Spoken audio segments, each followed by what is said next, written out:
Think about mister beast right. मेरे पास opportunity है, world का सबसे बड़ा यूट्यूबर बैठा है. हाँ. मुझे भी पता है कि 10 जो क्वेश्चन पूछूंगा उससे मिलियन रील्स आएगी. हाँ. मेरा पॉडकास्ट फट सकता है. मुझे वी ऑल नो दिस. मतलब बच्चे को पता है कि क्या पूछना चाहिए. मैं नहीं पूछूंगा सवाल. मेरे लिए वो अपॉर्चुनिटी है कि भाई ये दुनिया का सबसे बड़ा एक यूट्यूबर आया है, उसके दिमाग में चल क्या रहा है, वो कैसे अप्रोच करता है लाइफ में, उसको डर क्या है, उसको एक्सपीरियंसेस क्या है, वो कैसे अपनी एक वीडियो को चेक करता है, वो मेरे पास आके बैठा क्यों है. मेरे को बस ये जानने में इंटरेस्ट होता है. मुझे लगता है वो क्या सिखा सकता है, क्योंकि वो कुछ तो जानता है जो मैं नहीं जानता. That's why he is there and I am here. So मुझे वो जानना है. I need to be grinding. Like I can't. Like what if I take this day off and someone else is working, right? उसने just podcast के पहले मुझे बताया था उसकी गर्लफ्रेंड के बारे में एंड वो प्रपोजल करने वाला. मेरे पास एक बढ़िया टाइम था, मैं पूछ सकता था तेरा प्रपोजल कैसा होगा और तू कैसे कैसे करेगा, क्या क्या होगा. नहीं पूछा मैंने. और उसके जस्ट मेरे पॉडकास्ट कहते हैं 1 महीने 1.5 महीना तो उसने प्रपोजल कर दिया था और वो वायरल हो गई थी.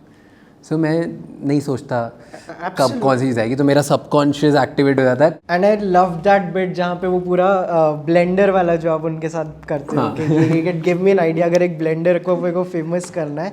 एंड आई लव कि उसमें सारे पॉजेस थे. He is just thinking like the rest of us, but he thinks better.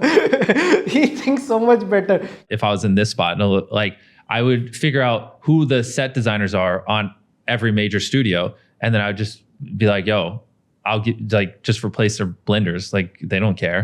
That's why he is there, right?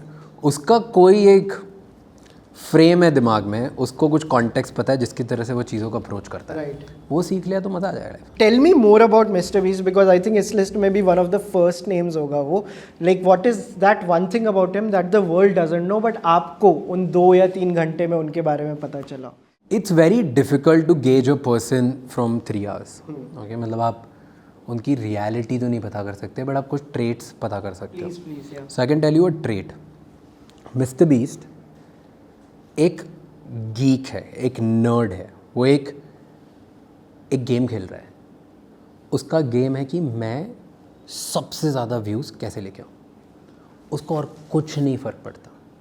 उसे ना उससे जो पैसे आते हैं उससे फ़र्क पड़ता है, ना उससे जो उसको बाहर फेम मिलती है उससे फ़र्क पड़ता है, ना उसकी लाइफ कितनी कंफर्टेबल होगी उससे फ़र्क पड़ता है. कोई लग्जरी से फ़र्क नहीं पड़ता. दुनिया उसको कैसे परसीव करती है उससे कोई फ़र्क नहीं पड़ता. ही डजंट केयर.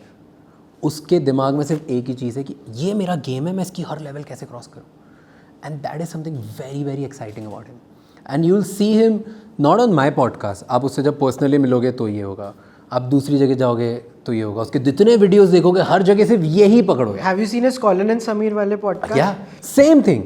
Yeah. वो मार्क ज़करबर्ग आता है, मार्क ज़करबर्ग को बोलता है कि हे यू नो व्हाट, मैं जब बिना आवाज़ की वीडियो डालता हूँ तब ऐसा चलता. And I would love to be able to talk in this, but the problem is if I say a word, boom, like the viewership's going to get cut by more than half. He doesn't care about anything. Yeah.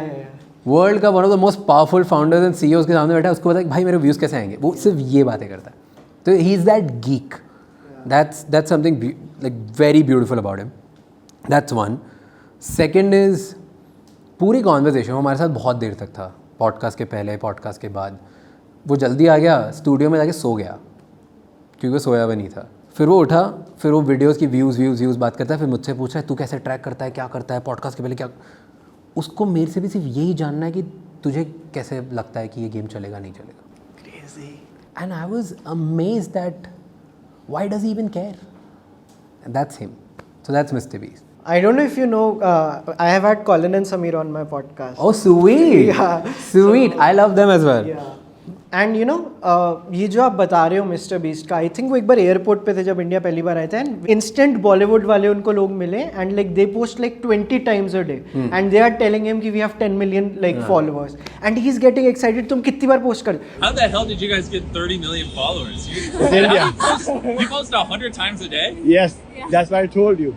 How do you do that? And यहाँ पे Magnus Carlsen एक चीज बोलते हैं कि obsession beats discipline every time. Yeah. आप कितने भी डिसिप्लिन्ड हो जाओ बट जो इंसान ऑब्सेस्ड है आप उसको नहीं बीट कर सकते. True. I agree with that. I seek obsession and I've seen everybody around the world जिनके बारे में मैंने पढ़ा है, जिनसे मिला हूँ, जिनको मैंने पॉडकास्ट पे होस्ट किया है, जो अपने गेम में टॉप 1% में ना, लाइक टॉप 0.01% में, वो सिर्फ obsessed है. उनके लिए कोई लाइन ही नहीं है. They don't care about anything. For them it's just obsession. That's something insane that you see. We're talking about Colin and Samir. उनका एक वीडियो देखा है जहाँ पे वो अपनी स्टोरी बताते हैं 10 मिनट.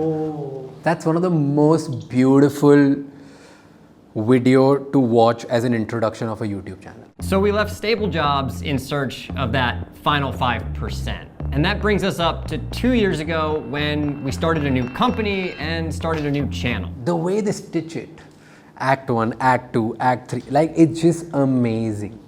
एंड उन्हीं से इंस्पायर हो गया. चलचित्र पे भी एक वीडियो, द स्टोरी ऑफ चलचित्र. Same way में you build it? या उनसे इंस्पायर हो गए? Nice. एंड लाइक वही हम अपनी भी स्टोरी टेलिंग हमने डालने की कोशिश की because I have a background in direction.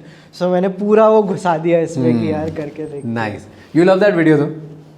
Then and the opportunities they have gotten through Mr. Beast, because I think he is also very choosy कि जब Mr. Beast पे डॉक्यूमेंट्री बन रही है, you guys come and make it with me. कि जब I think the Beast Burger or the Feastables was getting launched, वो 1 घंटे की जो documentary, again where you see the obsession, that's also on their channel and it's one of their most watched videos. Feastables on our podcast also he was talking about Feastables. उसमें भी उसके लिए वो game ही है. Yeah. Like he's just obsessed. Yeah. मज़ा आता है उससे बात करके.